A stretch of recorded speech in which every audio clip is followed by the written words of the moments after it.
All right, then. So I'm being joined this morning as we sail on the waters of discovery, World Maritime Day in view. I'm being joined by Olayemi Abass, who's a maritime transport and logistic consultant. He is also former director of maritime labor for the Nigerian Maritime Administration and Safety Agency, NIMASA. Mr. Olayemi, nice to have you. Good morning.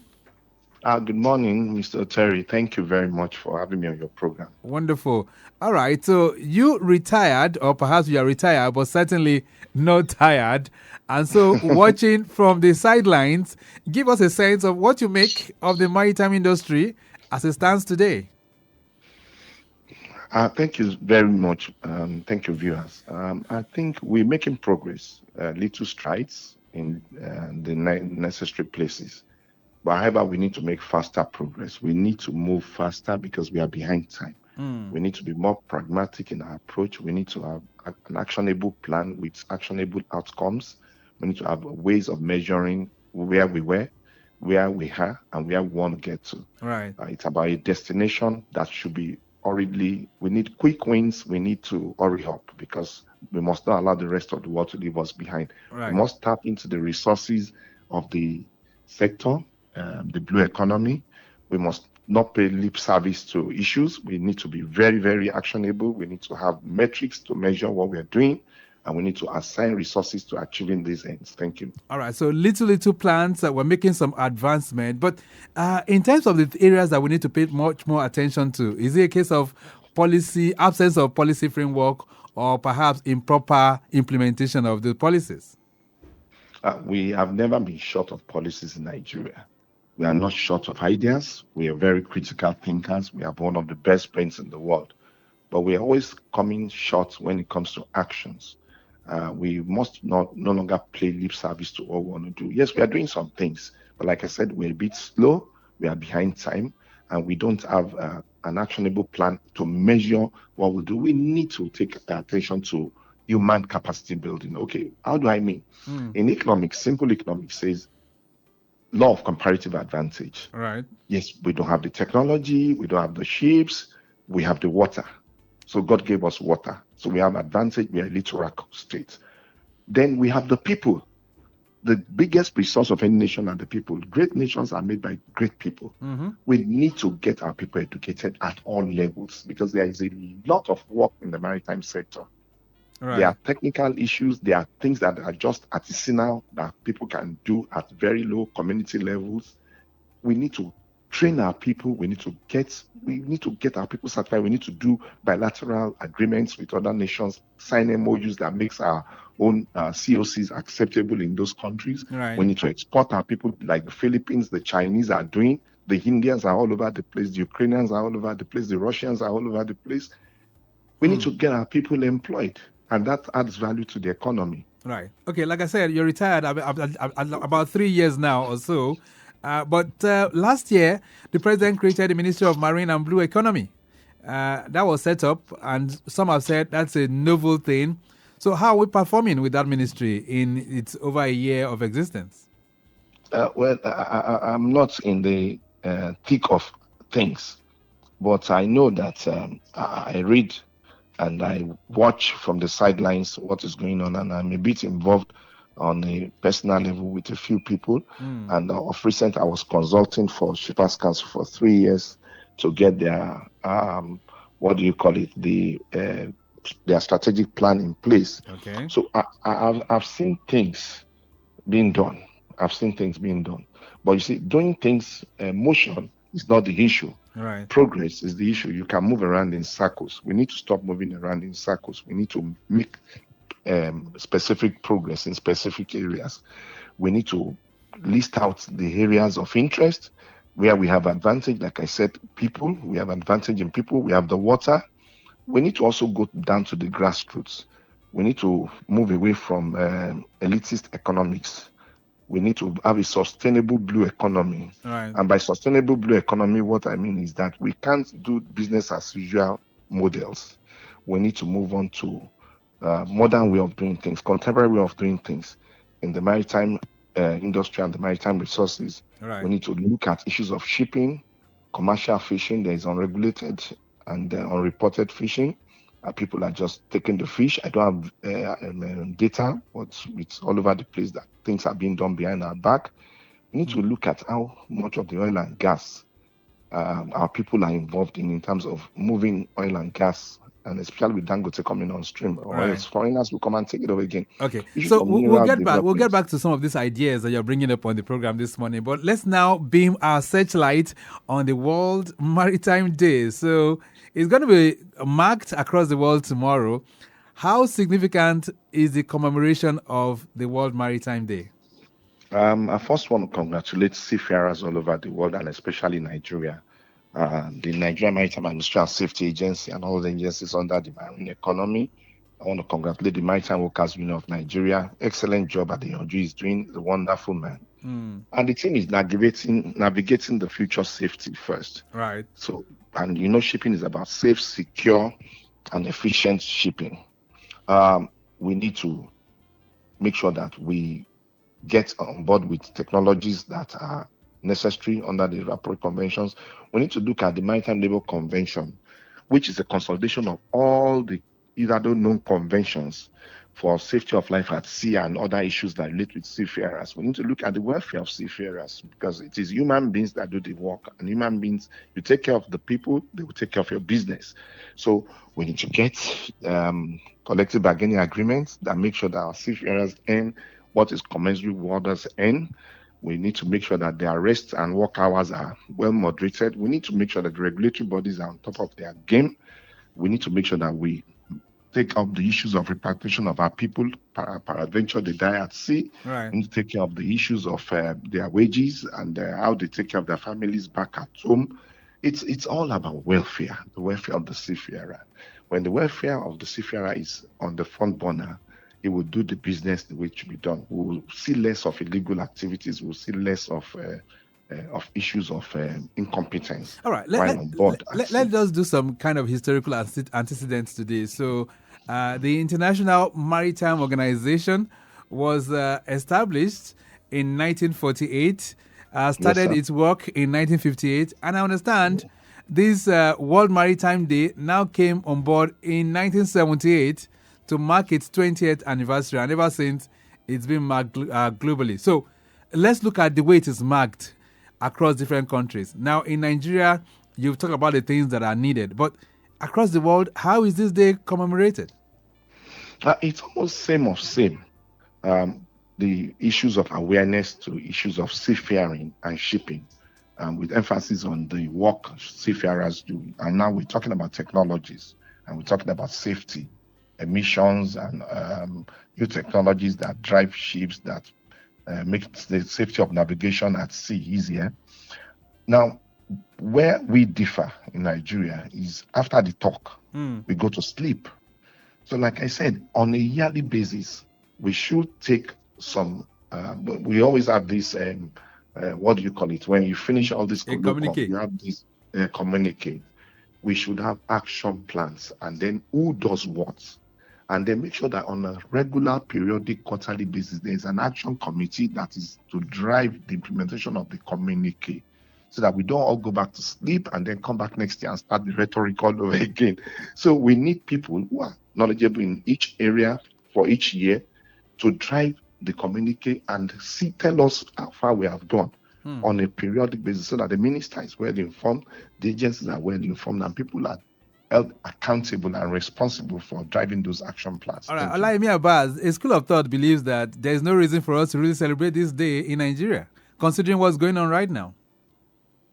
What's going on that has not gone on before?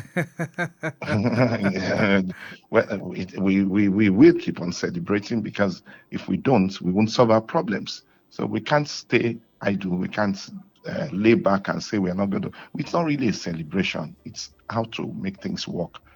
People call it celebration, but it's also a time for serious business, serious discussions to make sure that next year's celebration can be better than this year, and we have a sustainable maritime and blue economy. So it's not really a celebration. We should make less of a jamboree.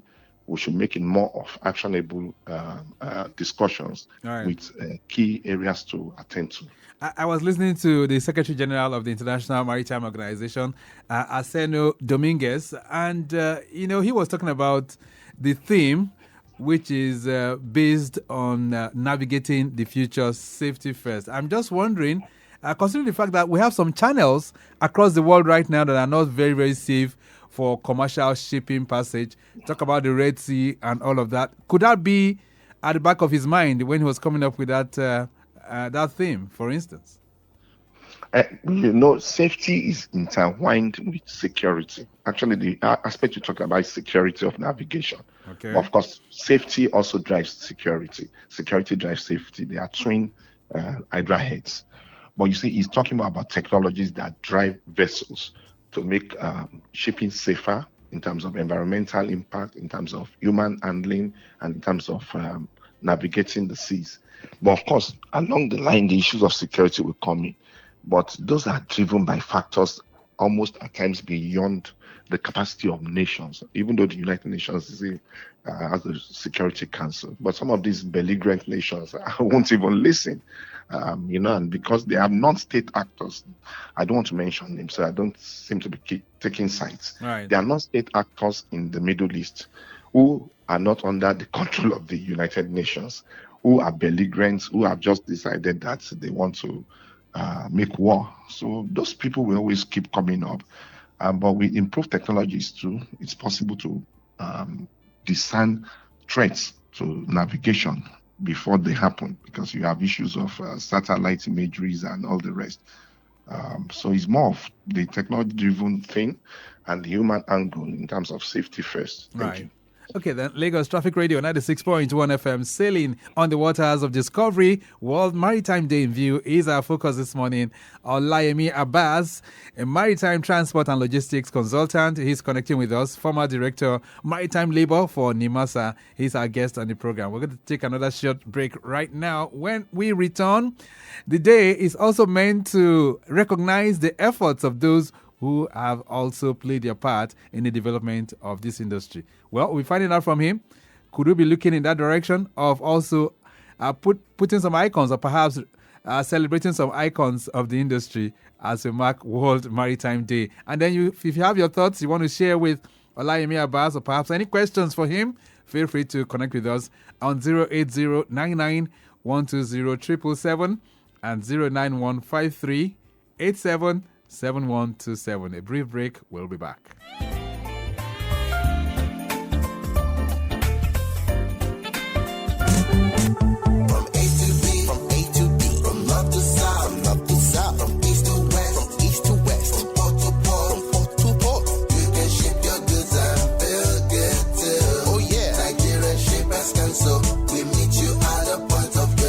The Nigerian Shippers Council is now better poised with responsive systems in place to help you and other shippers get seamless, stress-free transition for your clients' goods from point A to B. Today at the Nigerian Shippers Council, timeliness, orderliness, transparency and efficiency is all we care about. Put your complaint through to our helpline 0818-888-8895. Visit us at number 4 Ayodele Shoyode Lane, Apapa, Lagos, or reach us on www.shipperscouncil.gov.ng. Nigerian Shippers Council, we meet you at the point of your need. Nigerian Shippers Council, we meet you at the port of your needs.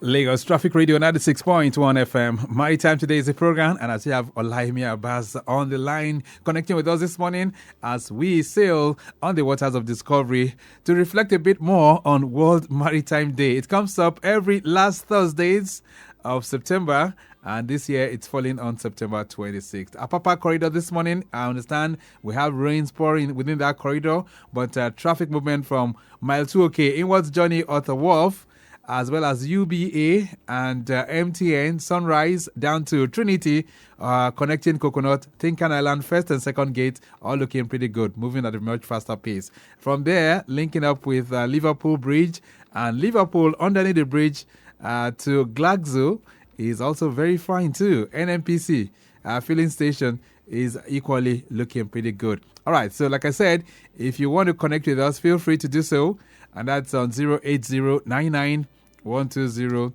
777. Okay, 08099 120777.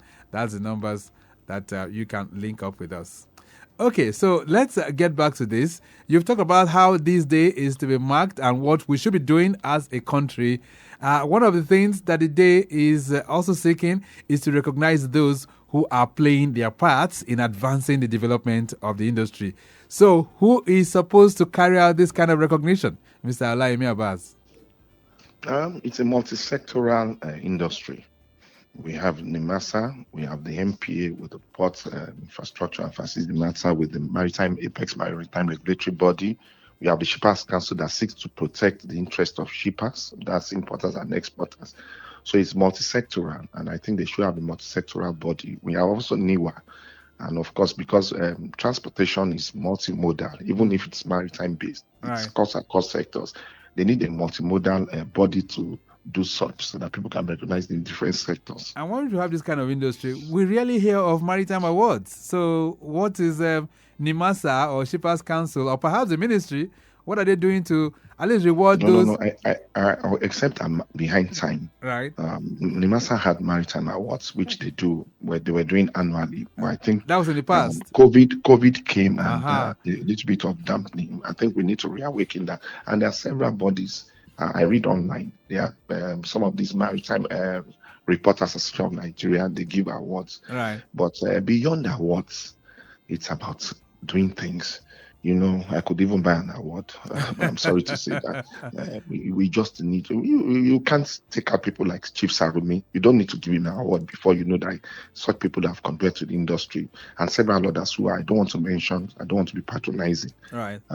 But it's good to give awards. But let's look at the realities. The Sustainable Development Goals are what drives the United Nations, the agenda for 2030. And there are particular SDGs that have to do with the industry. That's what we should be working on. SDG 7, SDG 8, 9, SDG 13, and I think 14. Right. We should be talking about affordable, reliable, and sustainable energy because there's an energy crisis in the world today. Mm-hmm. Access to clean energy because of the environment. You can see what is going on with flooding in deserts. Right. Desert areas are being flooded. We need to promote and sustain inclusive economic growth. You see, the GDP growth that we always talk about does not translate to growth for our people because we are doing a sort of elitist economic issues. We need to go down to the grassroots and see how these things can trickle down. We need trickle down economics because people at the lower levels are not feeling the impact of some of the programs and activities of government. Okay. We need to talk I'm going to about hold you on a bit, employment. just a second, because some messages are coming in here for you. 08099120777. This one says, good day, Victor and Olayemi Abass. Says, how can Nigeria leverage its maritime logistics to become a key player in the African trade ecosystem? Adewale from Sulere is sending that one in. You know, we used to say African is the centerpiece of our diplomacy, of our foreign policy. We have the economies of scale in Africa. We need to produce more. If we produce more, we have goods to transport. We need to also build on shipping. With coming of after African free trade, continental free trade agreement, right? Every country now has access to each other's markets. We need to sit down and be serious about these issues, or else we lose out as usual. And that's why the issues of infrastructure in our ports to make our ports a better and busier, so to say, hub, to make sure that our people are the one that drive our vessels, and to make sure that our companies are the one that do the insurance. There are invisible trade issues in shipping that's bringing a lot of money. You can imagine how much Lloyd's insurance and Lloyd's listing they make from shipping. So we need to look beyond the oil and gas. We need to look beyond just carriage of oil and gas. But even though that's our biggest commodity. Right. Okay, there's another one here. It says, good morning. My name is Chinedu from Abule Egba. Says, Mr. Abass, what training opportunities exist with young people who want to build a career in the maritime sector? A whole lot. Now, the logistics angle is there. the shipping angle, which has to do with training seafarers, which NIMASA has been doing a lot since 2008 when the NSDP, Nigerian Seafarers Development Program, came on board. But we may not need to shift focus a little bit, especially with our exchange rate that is so high. So it costs so much more to train people abroad, and reinvest these monies in new academies or in the existing ones too. We should have world-class academies that can train people, but we need to be careful. There must be a parallel between training people and the opportunities available for them to be employed. Lest you train people, it's a specialized industry, you train a mariner, and it does get a job, it gets frustrated, and Are the jobs there in the first place? The jobs are there. The jobs are there. So how come they will graduate and they won't get jobs? We just need to enforce the Cabotage Act. We need to get very serious and very, I'm sorry to use the word mean. There are people there employing foreigners. There are people there looking for waivers. Your first interest should be your own people. If we get more patriotic, we make sure that people get jobs. They get well trained. They get the jobs. The jobs are there. All right. More questions coming in. Says, good morning, Traffic Radio. What challenges do you foresee in implementing the African Continental Free Trade Area after agreement in the maritime sector? This is Musa sending that one in. The challenges have to do with port infrastructure first. We have the ports. Right. But again, we don't want neighboring countries to take away the goods from us. And with AFTA, it means I can bat my vessels at Togo or Tema Port and transship to Nigeria, either by road, haulage, or by any other means. We need to sit down and make sure that our port infrastructure is up to date, which is being worked on by the ministry. I think that was the first agenda of the new minister, or the first minister of the Maritime and Blue Economy Ministry. Right. We need to really do things very fast. Okay. Invest in new technologies, and then we need to find out how we can get our people involved. Just like the aviation sector is doing, the aviation sector is getting people to get leases on airplanes. Our people need to have access to ships, to vessels that are controlled by Nigerians and Nigerian flag carrying vessels, so that we don't lose out in the trade. All right, there's another one here. It says, how effective do you think the Nigerian Maritime Administration and Safety Agency, NIMASA, is doing in ensuring safety in our waterways? Bolaji is sending that one in. And one last one says, Mr. Abass, what strategies are being implemented to combat piracy and other security challenges in the Gulf of Guinea? Thanks. This is Chidi sending this one in. All right, okay. So 2 questions there quickly. Talking about the cabotage trade, the inland waterways, it's right, between NIMASA and NIWA. Just like we have road issues, issues of safety on roads, it also has to do with our indiscipline and lack of care for human lives. Most of the problems come from the operators, but then the regulators have to be on top of their game to make sure that they enforce the regulations in terms of safety of people when they board some of these vessels, especially the non-conventional vessels. Then the Gulf of Guinea issues have been addressed. You'll notice that of recent, you've rarely heard about piracy. At sea. That's very true. I know there's the tripartite committees and action groups working on that. There are vessels that have been acquired here and land vessels to combat piracy. And I think there's we're doing well in that regard. Yes, we're not doing badly. All right, let's take it home now, Mr. Abass. So what's your message to Nigerians now, even the government, for us to get things right in the maritime world as we mark World Maritime Day? Well, we need to do critical thinking. We're not short of ideas, like I said, but we need to sit back and do critical thinking and do proper planning across board in all our agencies that are under the ministry, and then make people accountable. Make sure their performance metrics are measurable, smart, measurable, timely, and things that let's work smarter, not harder. Okay. Let's do things in a way that we can measure what we are doing and see the results, not just talking We're doing a lot, but then we need to be able to measure what we are doing against the resources that are being deployed. We'll leave it at that for now. It's nice having you on the program. Thank you so much for connecting with us. Thank you so very much. Happy Seafarers Day. Same to World you. Maritime Day. Happy World Maritime Day as well. All right. Thank you. It's a pleasure. He's a maritime transport and logistic consultant. Of course, he's former director, maritime labor for the Nigerian Maritime Administration and Safety Agency. And we've been able to drink from the wealth of his experience, especially on how we mark World Maritime Day. I must say a big thanks to Dayo Anthony, who has produced the program this morning. Rebecca Adamu is Assistant Director, Public Relations for the Nigerian Shippers Council. We do appreciate you. You can connect with the Shippers Council on all their platforms at NG Shippers. My name is Victor Oteri. Have a splendid day. Bye.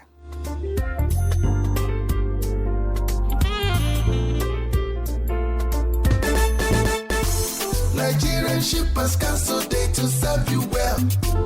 No matter the problem, we go solve them for you. Yes, so the Nigerian Shippers Council, they feel in a parole now for every level. And as soon as goods, they move from port A, go enter port B with a measure within on a need. For the Nigerian Shippers Council, we don't sharp proper to fit hear you wella, work with you wella, and help you fit serve your customers them better, no matter where them day. As we country port economic regulator, the Nigerian Shippers Council get every now to fit make government consider the problem when shippers them they face. Visit we office for number 4 or to buy your daily show your daily. Papa, email us for nsc@shipperscouncil.gov.ng. We website now www.shipperscouncil.gov.ng. Allow us on top 0818-888-8895 or 0703-584-6468. For you, we dey gidigba, Nigerian Shippers Council with the meeting for the port of Nanir.